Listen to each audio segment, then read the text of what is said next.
chers étudiants, c'est encore avec un plaisir immense que je reviens aujourd'hui donner une suite à ce programme Kayaka Révision qui est maintenant le programme de la démocratisation du savoir.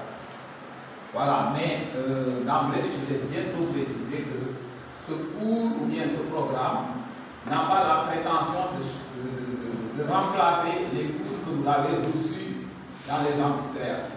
Mais c'est juste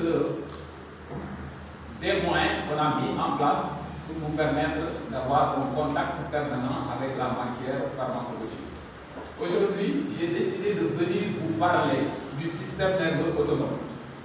Certes, ce n'est pas une leçon typiquement de pharmacologie, mais j'ai jugé à mon humble avis que c'est quand même assez important de comprendre cette leçon qui va vous permettre d'ouvrir plusieurs portes, c'est-à-dire la compréhension des notions de base de cette leçon vous permettra de comprendre le mécanisme d'action de beaucoup de médicaments et nous allons le développer un peu plus tard. Le système nerveux autonome, comme vous le savez, il est constitué du système nerveux sympathique et du système nerveux parasympathique.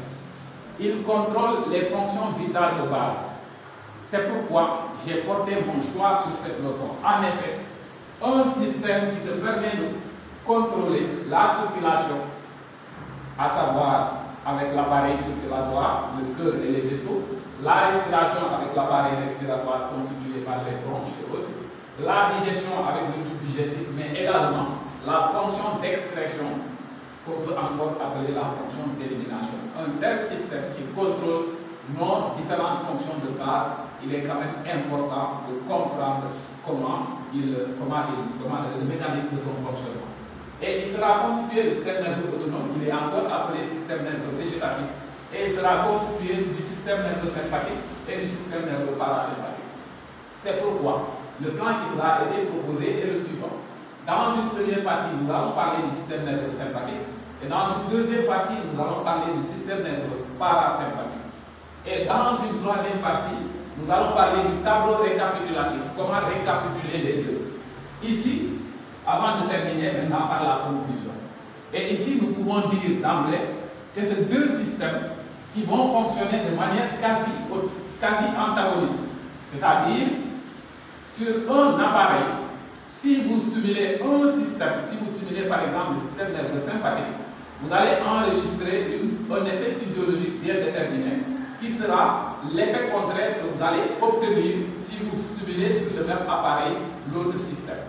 Je vous donne un exemple. Par exemple, sur l'appareil respiratoire au niveau des bronches, la stimulation du système nerveux sympathique entraîne une bronchodilatation, alors que sur ces mêmes bronches, si vous stimulez le système nerveux parasympathique, vous allez obtenir le contraire de la bronchodilatation, à savoir la bronchoconstriction.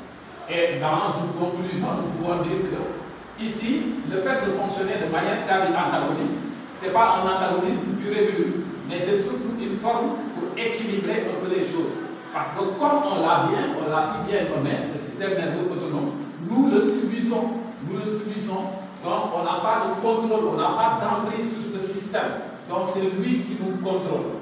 Donc c'est pourquoi certainement Dieu ou la nature a bien fait les choses. Un système qui nous contrôle, à l'intérieur de ce système, il met deux parties qui vont pouvoir l'équilibrer.